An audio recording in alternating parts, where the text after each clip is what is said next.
Uh Norman Van Lear passed away this past week. Um,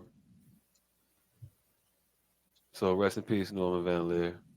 Uh, you may not be familiar with him if you are of this current iteration of generation or whatever they call that shit now.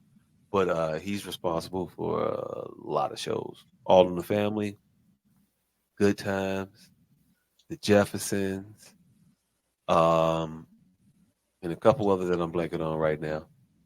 Not responsible. What do you mean? Um, they put his name as executive producer in the front of them I'm asking motherfuckers. you why. What do you mean by responsible? Now, what the fuck they put on it? Because you Oh, know what actually happened. by responsible, I mean that he put his name as executive producer in front of these television shows. So he Um, didn't write. He didn't have any production notes. He didn't come um, up with none of this shit. from accounts, he definitely did have production notes. One in particular sticks out in my mind. Was the note of that he gave one Mr. John Amos saying, "We don't need no daddy. I'll get you the fuck up off this show if you keep talking shit." And then he killed John Amos off the show. That's what I remember about one Norman Van Lear. It's cool. Me and you a thing. Damn, Jane. Nah, that was Esther Roll. I don't think he wrote. I That was don't think he Andre wrote. I don't think he 3000. wrote. I don't think he wrote none of that shit. I think it was a person by the name of Eric Monte I forgot the brother name, but that was responsible for the creation of that show.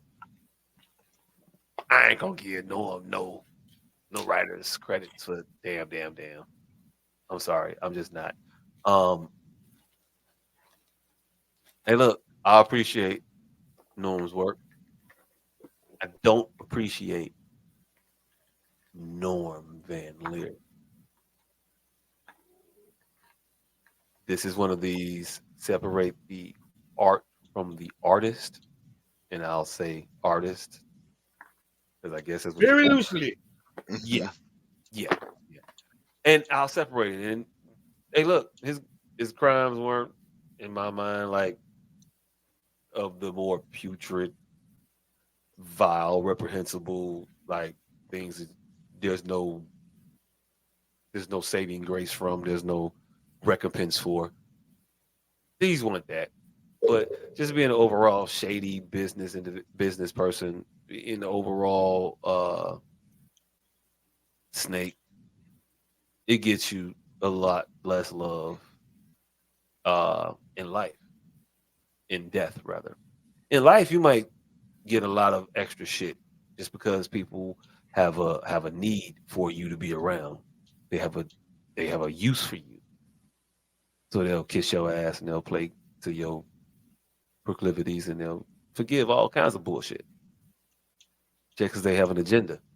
But when you die, oh, the real shit come out. Uh, Motherfuckers who never fuck with you don't fuck with you. Motherfuckers who used to fuck with you find out that they don't fuck with you. Um, it is what it is. I don't know what happens when you screw over a lot of people in life and then die, and those people are still alive. Apparently, there's no retort for the shit that they say. Mm-mm. I mean, technically, technically, that's kind of the way he played it. He waited till his man's was uh stricken with dementia before he started trying to say all this shit was all me.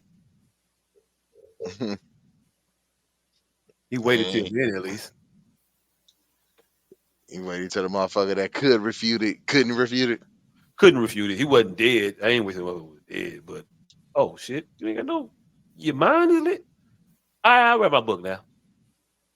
Yeah, that shit was all me. I did this. I did all that shit. I was the man.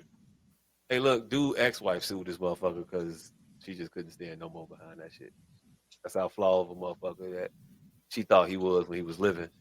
Um, Speaking of motherfuckers who thought he was flawed while he was living, Demond Wilson did an interview uh, after the passing of Norman Van Lear. I'm not sure why they thought it was a good idea to talk to Demond Wilson about Norman Van Lear. I don't know Demond Wilson. He was a star mostly before my time. But what I do know about Demond Wilson is that he do not fuck with Norman Van Lear. And I've known that for quite some time. Like this ain't no new information for me. Nothing new about this. It ain't like, oh shit, just finding that out. Who'd have thunk it?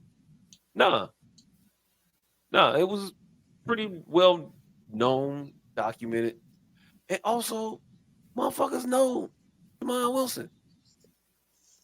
And no, he don't give a fuck. He just say shit and he leaves. So, an individual from what's the station? Uh WKRP.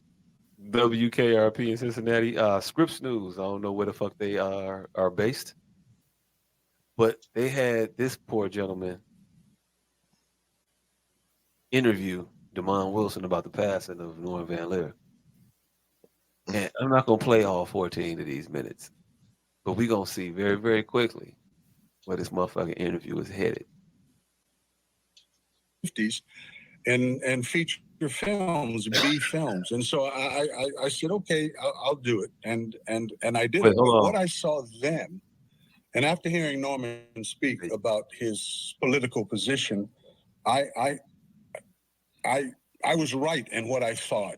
And what I thought when I watched All in the Family was that this was the beginning of the dissolution of the patriarchal system.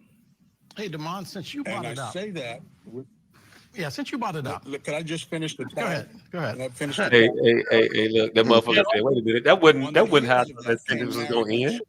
Right. Further went one step into where we are now.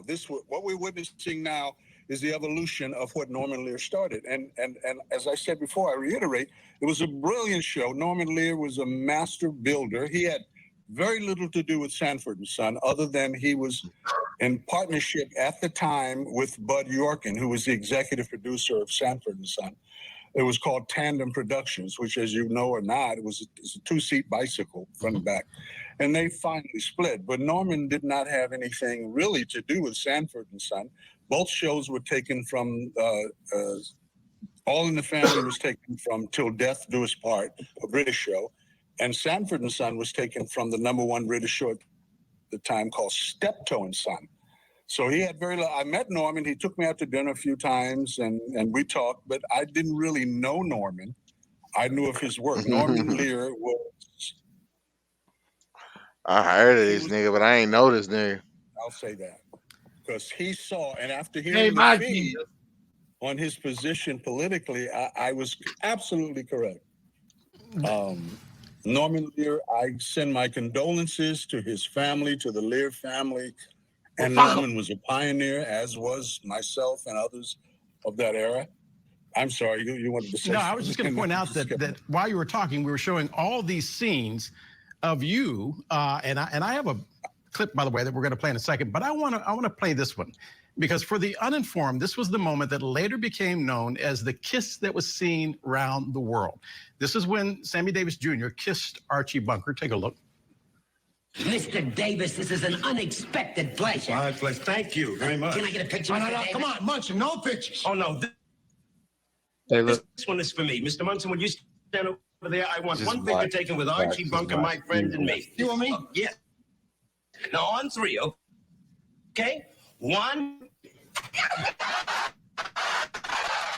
Bear is pointing out 1/3 of all TV sets in America were watching that show. No. We gotta hit Demond. We gotta hear him right here. We gotta hear this. We gotta hear this. How powerful was that moment? For me, Yeah. not at all. Sammy Davis Jr. kissed Archie Bunker. Cleavon and I pulled a gun on him and robbed his house. So, You go ahead and stop it right now. times were You go ahead and changing. stop it Sammy now. Davis That Jr. was all I was wanted. old school. That's Sammy Davis. all I wanted. That's all I wanted. That's all I wanted. That's all I wanted. How powerful was that moment? Say something good. We can cut here. That shit was Me? trash. He said, wait. You mean for me? Hey, Not at all. for the nigga not picking up on messages tonight, what the fuck did you get from that? What he just said?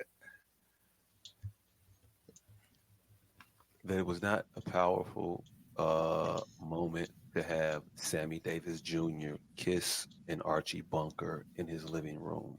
You're not sending messages to uplift people by having that guy do that.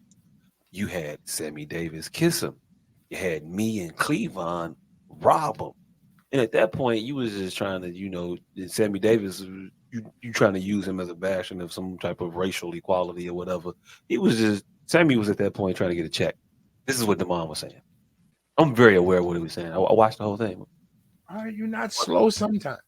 Oh, okay, cool. Okay, I just wanted to know, nigga. I just wanted to know because it was another way that could be taken that he was bigging himself up and belittling Sammy Davis Jr. No, he's belittling both moments. Both moments were full of shit, is what he was saying.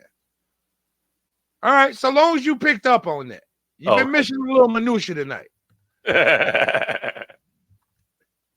I'll be understanding the shit I'll be talking about. Yeah, but Derek Desmond Wilson. Demond. You know what I meant. No, we can't let the nigga drop a jewel like that and then get his name wrong. Hey, look, my bad. Demond Wilson. And let me Google this other nigga name before we RIP his ass. Yeah. Yeah. Demond Wilson. Shout out to him because that's an old black man that's gonna say what the fuck pop on his mind. If you all didn't watch that interview, go ahead. You will be in for a treat. Demond, he goes on in parts talking about his experience in the Vietnam War and his experience coming home after the Vietnam War. Oh yeah. You probably didn't think you was gonna get a Vietnam mention.